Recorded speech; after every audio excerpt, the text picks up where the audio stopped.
Jesus Christ, man. This guy right here decided that he wanted to pull into this parking spot. I'm trying to get the hell out of here at this Pilot, once again, in California. And he's trying to squeeze it in there. I'm like, dude, you're going to pull in and then you're going to block me in. You need to back your shit out. So now he's just stuck here because this Pilot is super small. Holy shit, man. When are you guys going to stop pulling in forward? That does not accomplish anything of learning how to back up. Well, let's talk about this. Let's talk about the parking situation that he was in, and let's also talk about, at the end of his video, he was upset about truckers pulling in forward in parking spots. So let's dive into that and see if it really depends on the truck you drive. Let's go check it out. All right, guys, let's talk about the situation that this driver was all worked up for. So here's what's going on here. So when I say that it depends on the truck you drive, it really depends on the truck setup that you drive, truck and trailer. Not the truck per se, truck and trailer, the combination. So you see how that Volvo right there, if you put the trucks next to each other, truck themselves, just the tractor, mine's gonna be slightly longer. But, no pun intended. Yeah, anyways.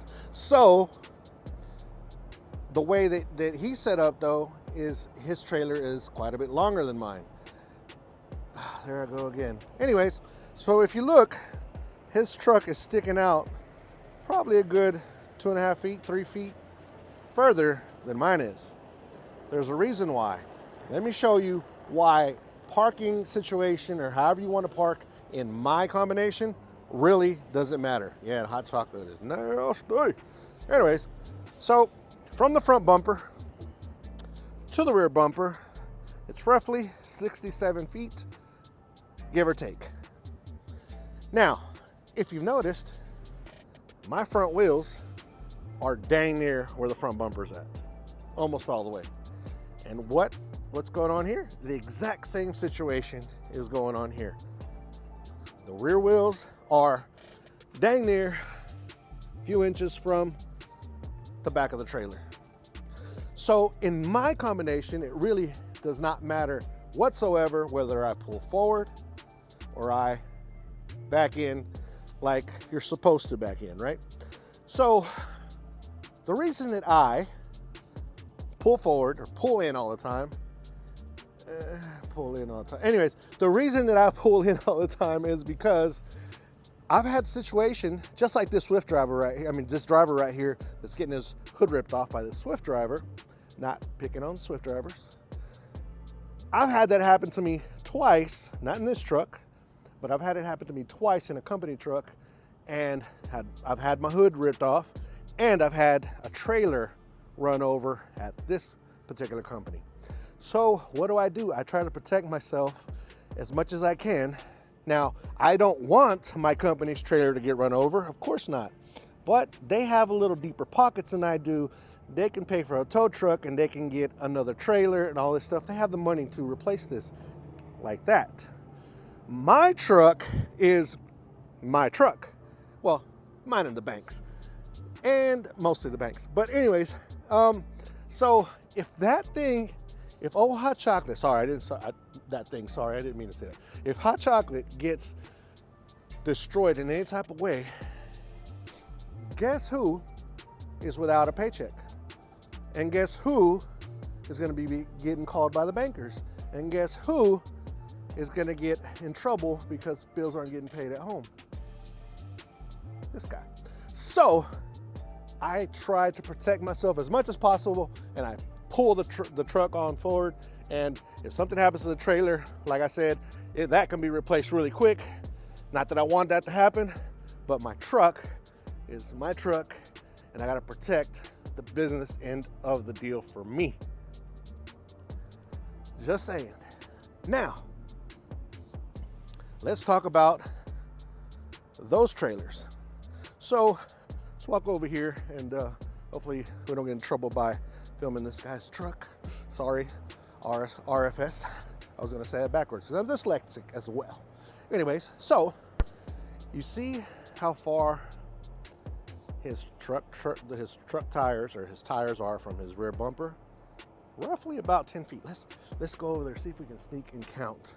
Let's see if we can sneak and count how many feet roughly that is without being too suspicious. Don't be suspicious, don't be suspicious.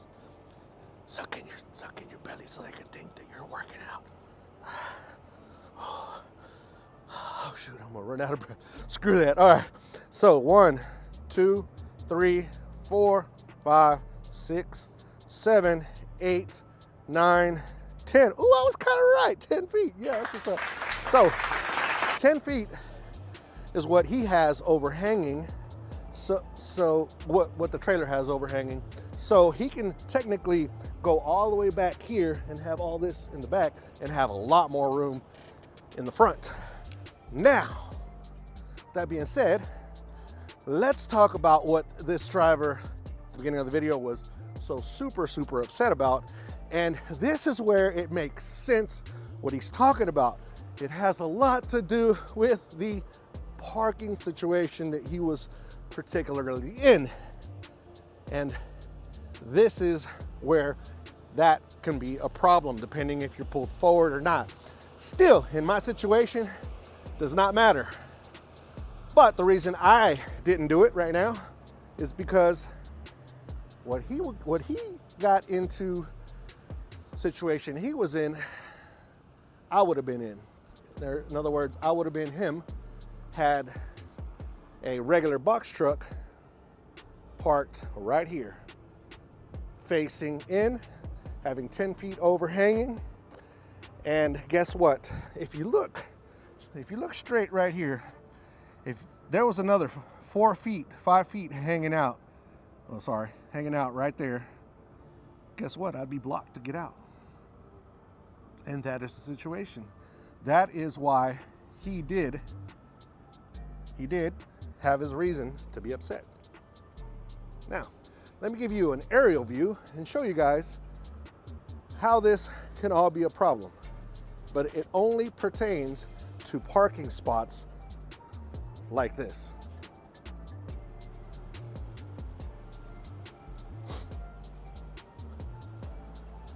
All right, now the perfect example has just showed up next to us, right over there. See how we are pretty even from the front bumper, but yet the back is way out, sticking way out. Had that driver pulled in forward, his rear end would be sticking way out in the parking lot. So that's exactly what this driver was talking about. That's exactly what this driver was upset about, is that in his spot where he was at, I'm thinking that that's where he was. It looked like that's the situation he was in. He was in this particular corner parking spot right here where it became an issue whether you parked in or not. And I don't think it's too much of a huge issue on how you park, according to, or at least I don't think it's a big issue on how you park, whether it's forward or backwards. I mean, there's all of those, you know, that you're a rookie driver if you pull in forward, and there's all of those that that are mad regardless. You can't make everybody happy in this world, and somebody is always going to be mad at something that you've done. So, like I said, this is the perfect situation right here. See how far that is? That's a lot. That is a lot of distance between my bumper, my rear bumper, and his rear bumper. You see, that's exactly what that guy was upset about. Should he have gotten that upset about it? Maybe not, but at the same time, we don't know what was going on in his life. We don't know what led to him getting upset like that. I mean, we just don't know what was really going on. But like I said, you can't make everybody happy, and there's always going to be somebody critiquing on how you do your thing.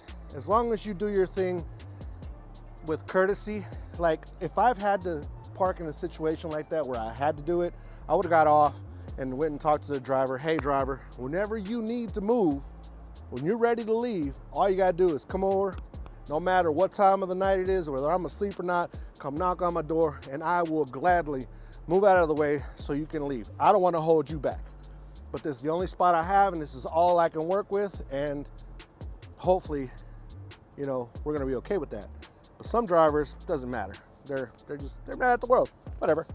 Now, let's talk about one more situation that can be problematic for those guys too. Let's say they have a retention wall, which there are some truck stops that have a retention wall right here. Now, guess what? That rear bumper is here and that front of the truck is sticking way out in the parking lot. So who's gonna get upset there? See what I'm saying? No matter what, somebody's always getting upset. Now, in that situation as well, does not matter for me. Most tanker trucks are set up like this. A lot of flatbeds, not including that one, are set up where they're spread axles and the rear wheel is pretty far back. That one is, well, that's not even a sliding axle, is it? Huh, that's a fixed spread axle, but it's pushed way forward for weight purposes.